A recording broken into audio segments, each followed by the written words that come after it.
pemerintah pusat telah memutuskan untuk melarang mudik pada Lebaran tahun 2021 ini. Keputusan ini diambil melalui berbagai pertimbangan tracking COVID-19 yang semakin meningkat, tingginya penularan dan tingginya angka kematian COVID-19. Situasi krisis akibat pandemi COVID merupakan masa-masa sulit bagi kita semua. Sayangnya rasa takut, cemas, dan ketidaktahuan ternyata masih banyak masyarakat yang abai dengan adanya pandemi ini. Padahal cukuplah hanya saya dan suami saya yang terkena COVID, jangan sampai ada masyarakat lagi yang terpapar. Saya yang kena COVID, jangan orang lain. Neng Rima, masih banyak nih warga Ciamis yang menanyakan kepada kami, betul nggak di Ciamis itu COVID itu betul-betul ada atau tidak gitu ya. Nah, untuk menjawab kepenasaran masyarakat Ciamis, bagaimana kalau hari ini kita jalan-jalan di ruang isolasi Rumah Sakit Ciamis? Wah, seru sekali nih kayaknya ya Teh, orang-orang jalan-jalan menuju Hari Idul Fitri itu ke mall, ke taman bermain untuk ngabuburit, tapi kita akan jalan-jalan di ruang isolasi RSUD Kabupaten Ciamis. Boleh Teh, untuk apa ya kita jalan-jalan di sana? Ya, kita akan memperlihatkan nih ke masyarakat, jangan sampai kita abai gitu ya. Nah, bahwa COVID itu betul-betul ada di Ciamis. Kematian juga tercatat 1-3 orang meninggal karena COVID di tahun 2021 itu. Jadi warga Ciamis, hari ini saya Nova Dahliana dari Sipromkes Dinas Kesehatan Kabupaten Ciamis akan ditemani oleh saya Rima Adriani dari Dinas Komunikasi dan Informatika Kabupaten Ciamis akan berjalan-jalan bersama Dr. Prima Hati dan tenaga kesehatan yang menanggulangi COVID-19 di Kabupaten Ciamis untuk berjalan-jalan di ruang isolasi RSUD Kabupaten Ciamis. Oke, ikuti kita untuk jalan-jalan di ruang isolasi.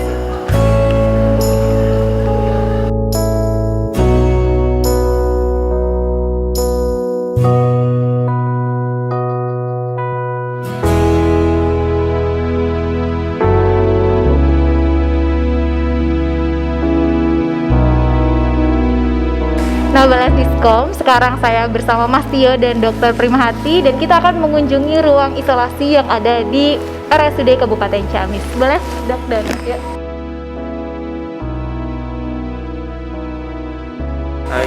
Nah, inilah ruangan COVID, ruangan HS3. Ini adalah kita sudah masuk ke area infeksius zona merah. Kenapa kita sebut zona merah? Itu sesuai dengan keadaan umum pasiennya. Keadaan umum pasiennya, dia pasang ventilator, dia napasnya sesak berat. Nah, penurunan mulai turun kesadarannya. Nah, kita masuk ke zona merah.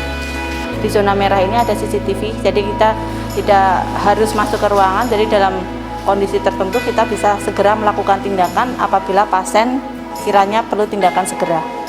Nah, oke Mas Tio, mungkin kita dan Ibu Dokter kita boleh sambil jalan juga ke yang lain.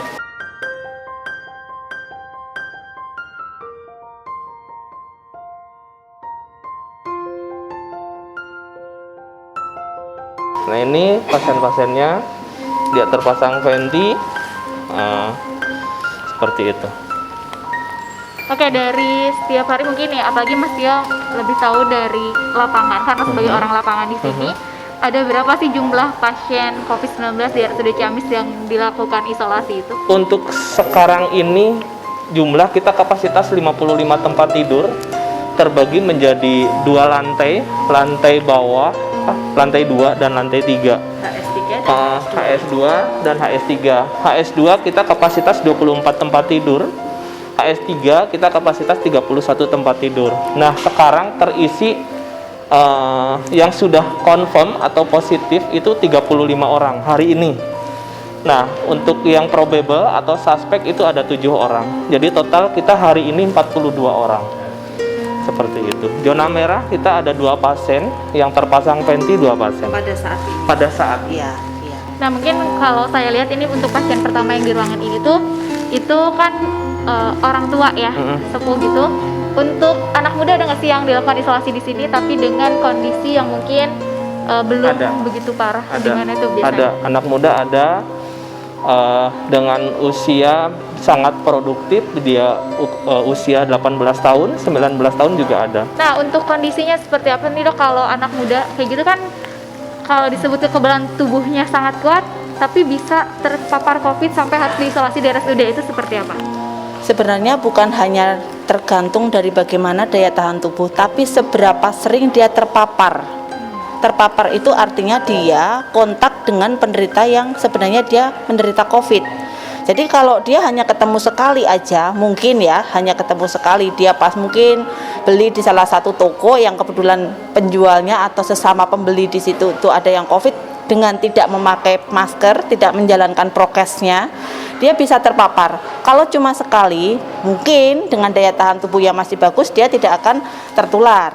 Tapi seandainya dia sering terpapar, dalam hal ini adalah dia sering kontak ya dengan orang yang dia itu penderita COVID, tapi mungkin tidak disadari, dia tidak menimbulkan gejala, dia terpapar, sering ketemu. Ya, mungkin sopir dengan siapa atau sopir atau siapapun, karena seringnya terpapar tadi sehingga numpuk. Dengan daya tahan tubuh sebagus apapun, ya akhirnya terinfeksi juga gitu. Sementara pada saat dia terinfeksi dia tidak menyadari.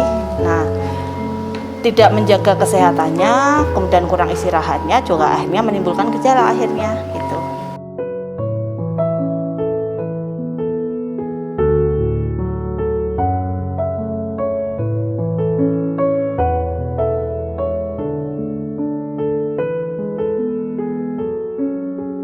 Ini pasien kita, salah satu pasien kita namanya Pak Ule.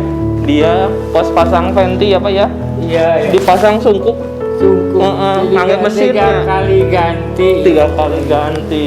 Dia dipasang venti sampai ya alhamdulillah ini perjuangan beliau sampai sekarang alhamdulillah sudah lepas venti, sudah lepas oksigen juga. Hari ke-21 ya. Dia dirawat di kita 21 hari. Nah dok, dengan kondisi Bapak ini bisa sembuh seperti itu karena apa tuh? Apa yang membuat Bapak ini bisa membaik gitu kondisinya?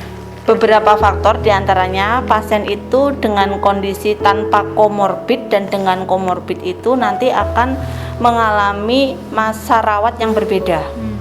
Dan recovery-nya juga berbeda waktunya itu. Jadi rata-rata pada pasien yang memang tidak ada komorbid yang berat, si Bapak tanpa komorbid ya, jadinya walaupun sudah sepuh, tapi ya alhamdulillah setelah terpasang venti, makan minumnya terjamin, bisa makan minum, akhirnya ya beliau bisa fight lah sampai sekarang. Tapi beberapa kasus dengan komorbid misalnya sudah punya penyakit dasar yang paling berat, diantaranya adalah sudah punya penyakit dasar jantung, kemudian paru ataupun DM, itu memang waktu yang dibutuhkan lebih lama, juga prognosanya kadang tidak bisa ditebak ya, tapi rata-rata memang kurang begitu bagus lah dibandingkan dengan yang tanpa komorbid, tanpa penyakit dasar ya. Alhamdulillah Bapak tos rada meuesan alus kapanya. Amin. Sehat, sehat. Iya. Bahwa si corona mah emang ayahnya Paknya. Iya. Bapak ngaraoskeun nyalirannya. Ya. Ramadan di dia ya Pak ya. Iya Bu, iya. Pokoknya asal sehat aja Bapak gitu. Sehat-sehat ya Pak.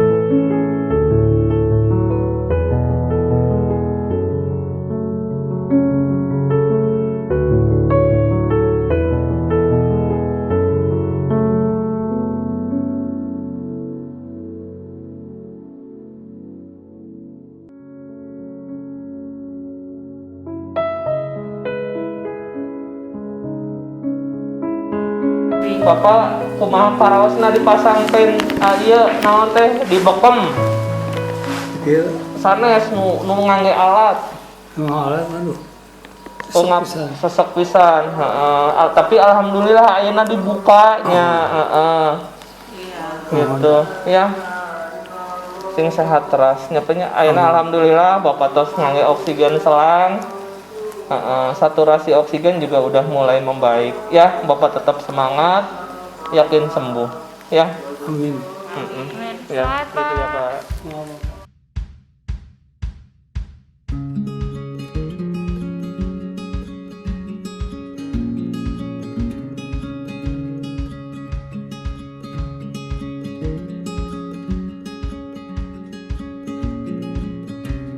Berarti itu pesannya gimana tuh dok? Untuk masyarakat mungkin karena apalagi sekarang menyambut Idul Fitri walaupun ada larangan mudik, nah itu seperti apa? Mestinya ya masyarakat itu melihat kondisi lah. Apa mereka itu nggak bosen ya dengan kondisi yang seperti ini? Ayolah kita tuh sama-sama kerjasama antara masyarakat. Mau nggak mau mereka tuh harus menyadari kalau kita tuh benar-benar lagi pandemi COVID.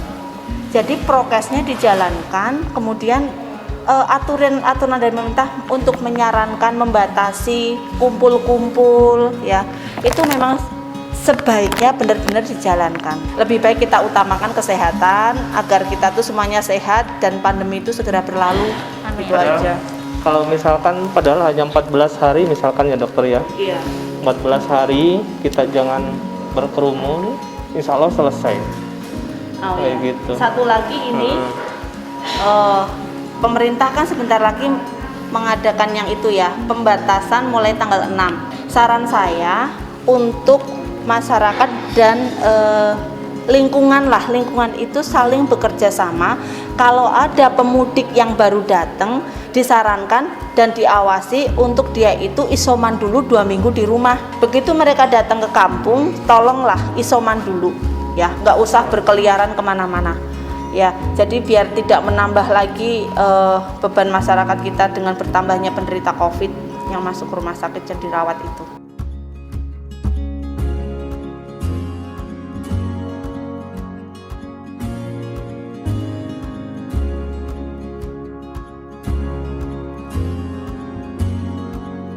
Kita udah Waalaikumsalam dokter. Iya, sehat Ibu. Alhamdulillah semakin bagus ya. Ya, semakin baik. Sekarang hari keberapa? Ke-18. Hari ke-18. Hampir 3 minggu ya. Ramadan di rumah sakit ini namanya. Gimana Bu perasaan Ibu sekarang? Kan sudah diizinkan pulang kemarin sama dokter Abu, jadi udah bahagia. Alhamdulillah. Perjuangan Alhamdulillah 18 hari ternyata saya mampu gitu. Maksudnya mampu menjalani semua ini gitu. Percaya kalau COVID itu ada? Sayanya kenapa? Saya sudah merasakan, kemudian tahun yang lalu paman di Tangerang itu suami istri memang punya penyakit bawaan sih, punya gula. Dasar ya, komorbid itu namanya. Itu hari Kamis pamannya meninggal, istrinya hari Minggunya. Cuma selang 3 hari. Dari situ saya ya Allah. Ya memang dari awal juga karena saya pengajar ya, waktu begitu ada COVID itu kan ada pembelajaran ke anak-anak, maksudnya secara virtual, kan nggak boleh secara langsung, secara virtual ke anak-anak diajarkan, maksudnya dikasih tahu seperti apa COVID itu gitu. Makanya kemudian kan mereka juga membuat semacam video pembelajaran untuk memahami COVID itu apa itu. Jadi sebenarnya Ibu sendiri sudah paham ya, karena seorang pengajar itu untuk bisa memberikan pembelajaran harus paham dulu kan? Harus ngerasakan. Iya. Artinya kan Ibu kan menyampaikan COVID itu seperti apa kepada anak-anak dan Ibu harus paham dulu. Tapi kenapa Ibu bisa kena? Ayo. Itu mungkin pertama takdir dari Allah ya. Iya. Takdir dari Allah itu. Yang jelas itu takdir dari Allah, karena apapun yang terjadi ke kita itu semuanya datang dari Allah. Ibu merasa sudah menjalankan prokes belum? Selama ini saya menjalankan prokes, tapi mungkin orang-orang di luar sana itu maksud yang saya. tidak paham prokes itu seperti apa. Mungkin saya juga belum sempurna pakai prokesnya. Maksudnya kadang-kadang kan kalau ngap tuh turun gitu kan, harusnya memang engapnya Bu. kesiksa. Sebenarnya kalau ya mungkin ini salah satunya buat koreksi untuk kami di sini juga orang-orang di sana. Jadi pemilihan masker itu sangat mempengaruhi kenyamanan si pemakainya. Jadi kan selama ini kan mereka yang rata-rata itu ya awal-awal dulu kan pakainya scuba ya Ibu ya. Padahal saya mah kemarin pakai. nah, scuba atau pakai masker kain, padahal sebenarnya scuba itu hanya bisa menahan 5% aja. 5% itu hanya bisa tertahan, artinya 95% virus tetap terhisap dengan masker scuba. Nah, salahnya di sini beberapa itu yang diberikan kepada masyarakat sebagai sampel itu malahan masker scuba atau masker kain. Masker kain itu hanya bisa menahan virus 35%. Jadi yang 65 itu tetap terhisap oleh orang yang memakai masker kain. Beda dengan yang memakai masker seperti ini, yang standar ya. Ini bisa menahan virus sampai 95%. Jadi seandainya di sini masyarakat kita benar-benar menjalankan prokes, semuanya pakai masker yang benar, pemilihan yang benar. Jadi antara yang sakit dengan yang nggak sakit mungkin minimal sekali yang terpapar ya, yang kena, karena yang sakitnya pakai masker, yang sehatnya juga pakai masker. Tapi di sini kembali lagi kita bagaimana kita memberikan informasi yang benar kepada masyarakat, pemilihan masker dan cara pemakaiannya. Maskernya udah bener tapi cara makainya di ujung hidung. Ya. Kemarin udah diajarin ya sama saya, maskernya yang kencang sampai di bawah mata. Nah, contohnya sampai di bawah mata. Kenapa? Tujuannya biar tidak ada udara lagi yang terhisap lewat masuk ke hidung. Ya, jadi kalau masangnya kencang, jangan yang melorot-melorot gitu. Jadi harus dikencangin sampai ke belakangnya. Jadi benar-benar masker ini nempel ke kulit pipi, dengan harapan tidak ada virus yang menerobos masuk dan terhisap lewat hidung. Begitu. Nah, itu yang harusnya ke masyarakat sering kita sampaikan berulang kali kita harus sampaikan yang sebenarnya pakai masker itu yang seperti apa ya sebenarnya. Ya. Nah, mungkin Ibu mohon izin, Ibu sebagai pasien yang pernah terpapar COVID-19 boleh memberikan ajakan kepada teman-teman di luar sana yang mungkin sampai saat ini belum mematuhi protokol kesehatan secara ketat. Silakan. Untuk semua, siapapun, tolong pakai masker dengan benar. Maksudnya untuk apa? Pertama untuk penjagaan diri pribadi, dan kedua untuk orang lain. Cukup saya yang kena COVID, jangan orang lain. Mungkin untuk teman-teman juga jangan lupa prokesnya, selain menggunakan masker, tetap menjaga jarak, mengurangi mobilitas sosial, jangan berkerumun khususnya ya Bu. Karena dengan berkerumun apalagi tidak memakai masker itu. Sudah merasakan sendiri 18 hari di sini ya Allah, bulan puasa. Seperti apa mungkin kalian yang di luar sana yang istilah nama tidak merasakan bahwa COVID itu seperti apa, tidak akan tahu rasanya bagaimana itu di rumah sakit. Aduh ya Allah, bukan pelakuan rumah sakit bagus banget. Semua dokter, semua perawat, semua unsur kesehatan di sini itu maksimal ya dalam maksimal memberikan pelayanannya kepada semua pasien COVID, bukan cuma kepada saya.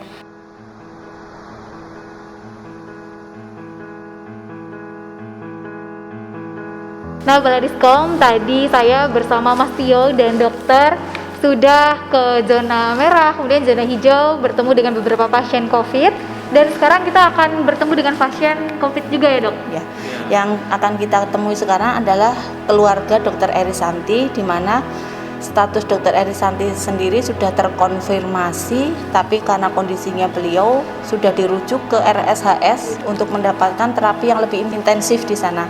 Dan yang akan kita temui kali ini adalah keluarga Dr. Erisanti, yaitu suaminya. Karena memang dia punya resiko tinggi ya, sering mengantarkan beliau juga. Boleh kita langsung ke sana dok dan masjid.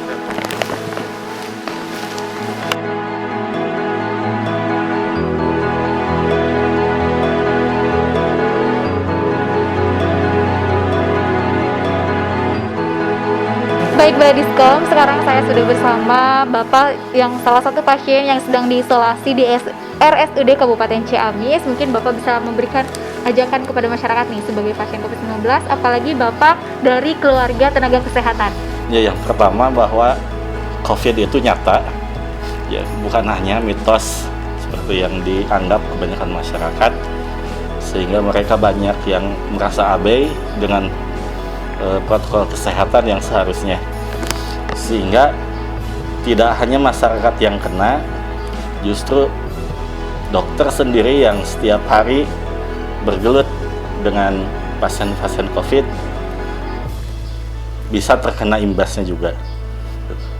Kami merasakan bagaimana sedihnya, bagaimana sakitnya ketika terkena COVID ini. Sehingga kami mengajak kepada seluruh masyarakat, mari kita perketat protokol kesehatan kita, menggunakan masker, menjaga jarak, menghindari kerumunan, sehingga kita semua bisa terjaga dari paparan COVID ini. Terima kasih.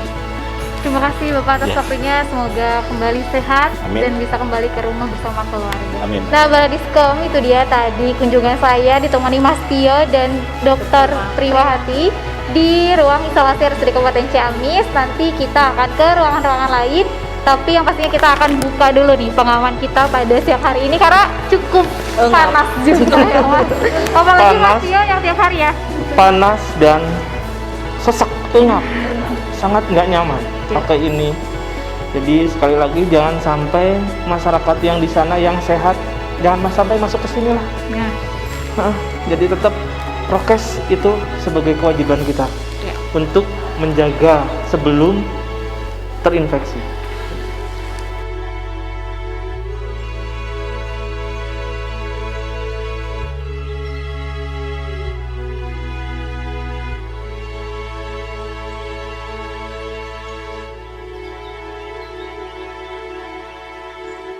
Saya adalah salah seorang yang pernah terpapar COVID pada Desember 2020.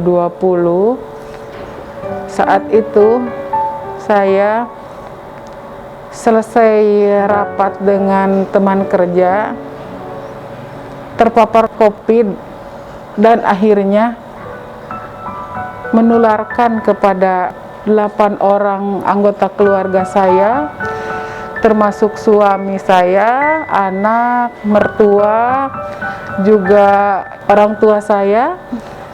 Namun yang bergejala adalah saya dan suami yang akhirnya dirawat di RSU Banjar. Waktu itu pada akhir bulan November, saya dan suami berangkat ke RSU Banjar. Saat di rumah sakit Banjar, suami saya mengalami gejala yang cukup berat karena suami saya ada komorbid yaitu jantung dan juga diabetes, sehingga itu memperberat kondisi suami saya yang akhirnya suami saya meninggal pada bulan Desember tanggal 3 tahun 2020. Waktu suami saya meninggal, benar-benar dunia terasa gelap bagi saya. Tapi dengan semangat dari teman-teman, dengan dorongan dari teman-teman semua, akhirnya saya bangkit demi anak-anak, demi keluarga. Dalam waktu 10 hari akhirnya saya sembuh dari COVID dan dinyatakan negatif. Tapi tetap menjalani isolasi mandiri selama 2 minggu. Mungkin inilah kisah saya saat saya terkena COVID. Mudah-mudahan cukup saya dan keluarga saya yang mengalaminya, tidak untuk selanjutnya masyarakat Ciamis mengalami hal-hal yang seperti saya rasakan. Kepedihan yang saya rasakan ditinggal suami, kepedihan yang saya rasakan saat saya dan keluarga terkena COVID. Jadi percayalah, COVID itu benar-benar ada. Benar-benar ada di seluruh masyarakat ini, dan kita tidak tahu orang yang terkena COVID mana orang yang enggak karena tidak kelihatan dengan kasat mata. Untuk itu protokol kesehatan harus tetap dijalankan. Protokol kesehatan yang telah digariskan oleh pemerintah harus dilaksanakan dengan baik-baik. Pada kesempatan ini saya mungkin akan memberi anjuran atau himbauan sedikit dan sekedar mengingat kembali apa yang dianjurkan oleh pemerintah, di mana pada tahun ini diharapkan kita bersabar untuk melakukan aktivitas yang tiap tahun kita laksanakan, yaitu mudik ke daerahnya masing-masing. Kenapa himbauan dari pemerintah dan Pak Bupati kita untuk menghindari dari mudik itu? Pertama, dari segi hasil pemeriksaan laboratorium yang sudah dilakukan di lab biomolekuler, ini terjadi peningkatan tren, di mana tren itu akan meningkat mengikuti hari libur yang panjang. Misalnya pada bulan Januari itu, di mana ada libur Natal dan libur Tahun Baru, itu angka positif rate-nya pasien COVID itu meningkat hingga 42-38%. Jadi tiap ada libur panjang, pasti di hari selanjutnya itu akan terjadi peningkatan yang sangat berarti kalau bagi saya. Nah, dan kemudian akan turun lagi, di mana bulan itu flat atau tidak ada libur panjang. Namun trennya sekarang ini ada trending peningkatan di bulan April ini. Yang angka April ini positif rate itu bagi saya fantastis. Hampir 50,12% pasien atau pemeriksaan MCU COVID itu terjadi peningkatan yang sangat berarti. Dan juga dari angka-angka presentasi laboratorium yang saya dapat ini, angka kejadian atau kematian itu rata-rata pada orang yang udah lansia, kakek kita, nenek kita, atau orang tua kita. Nah, itu yang mungkin jadi pikiran dari pemerintah agar mudik di tahun ini itu ditiadakan. Sekian, sehat selalu dan tetap bahagia. Nah Teh, tadi saya sudah berjalan-jalan di ruang isolasi bersama para tenaga medis dan dokter yang menangani COVID-19 di RSUD Kabupaten Ciamis. Menurut Teteh gimana nih Teh? Iya, terima kasih Neng Rima bersama tim. Mudah-mudahan ini bisa membuka wawasan warga Ciamis sehingga bisa paham kenapa pemerintah membatasi untuk tidak mudik. Salah satunya yaitu untuk memenuhi protokol kesehatan yang kelima, yaitu tidak melakukan mobilisasi. Karena seperti yang disampaikan oleh Dr. Pris tadi, agent dari penularan COVID ini yaitu manusia itu sendiri. Jadi dengan meminimalisir mobilitas, kita bisa menekan penularan COVID di Kabupaten Ciamis ini. Ya, betul sekali Teh, dan tentunya semoga video tadi memberikan wawasan baru yang tadi Teh Nova sampaikan, kemudian memberikan pengalaman juga untuk teman-teman dan bisa diambil hikmahnya dan tetap mematuhi protokol kesehatan secara ketat. Dan mungkin saya Rima Driani beserta Nova Dahliana dari si Promkes Dinas Kesehatan Kabupaten Ciamis beserta seluruh tim yang bertugas dari Dinas Komunikasi dan Informatika Kabupaten Ciamis dan dari Dinas Kesehatan mohon pamit undur diri. Terima kasih. Wassalamualaikum warahmatullahi wabarakatuh.